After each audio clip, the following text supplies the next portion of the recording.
ఏవండి, మనం పొలం అమ్మేటప్పుడు మీ చెల్లెకి చెప్పకండి, అర్థమైందా? ఎందుకే? ఎందుకు చెప్పొద్దు? ఎందుకు చెప్పొద్దేంటి? రేపు మీ చెల్లి కూడా ఆస్తిలో వాటా అడుగుతుంది, అప్పుడు ఇస్తారా? మనకున్నదే కొద్దో గొప్ప. అప్పటికే లక్షలు లక్షలు కట్నం పోసి పెళ్లి చేశారు, మళ్ళీ ఆస్తిలో కూడా వాటా ఇవ్వాలా?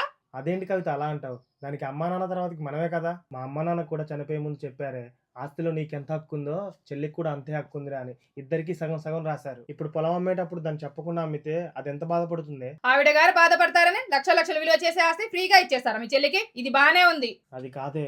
మీరేం మాట్లాడకండి. మీరు చెప్పినట్టే మీ చెల్లెని పిలుస్తాను, కానీ ఆస్తిలో వాటా ఇవ్వడానికి కాదు, ఆ సగం ఆస్తి కూడా మన పేరున రాయించుకోవడానికి. వద్దే, రేపు మా బావకి ఏమన్నా అయితే నా చెల్లికి ఆస్తేనే దిక్కు. చేస్తే చావనియండి. మీ బావ చేస్తే నాకేంటి, మీ చెల్లి చేస్తే నాకేంటి? వాళ్ళ అత్తగారికి ఆస్తి లేదా? రేపు వాళ్ళ ఆడపడిచి వచ్చి ఆస్తి అడిగితే ఈవిడ గారు ఇచ్చేస్తుందా? పిచ్చిదాన, తన ఆడపడుచు కోసం ఆస్తి మొత్తం రాసిచ్చింది. మంచి సంబంధం అని ₹1,00,00,000 కట్నం అడిగితే గుడిసెలో ఉన్నా పర్లేదు, నా ఆడపడుచు సుఖంగా ఉంటే చాలని తన ఆస్తి మొత్తం రాసిచ్చిందే. నా చెల్లి అంత గొప్పదే, నీ ఆస్తికి ఆశపడదు. కానీ మా అమ్మ నాన్న దాని జీవితం ఎక్కడ ఆగమై అన్యాయం అవుతుందో అని రాశారు. నీ అంత ఆస్తి పిచ్చి మా చెల్లికుంటే బానే ఉండేది. అంటే ఏంటి ఇప్పుడు? ఓ చెల్లెల మీద ప్రేమ కారిపోతుంది. మీరు ఎన్నైనా చెప్పండి, ఆస్తి విషయంలో నేను తగ్గేదే లేదు. నేను కావాలో మీ చెల్లెలు కావాలో నిర్ణయించుకోండి. అసలు ఈ రోజు నుంచి మీ చెల్లె ఇంటికి రావడానికి కూడా వీల్లేదు. అసలు ఏం మాట్లాడుతున్నావు?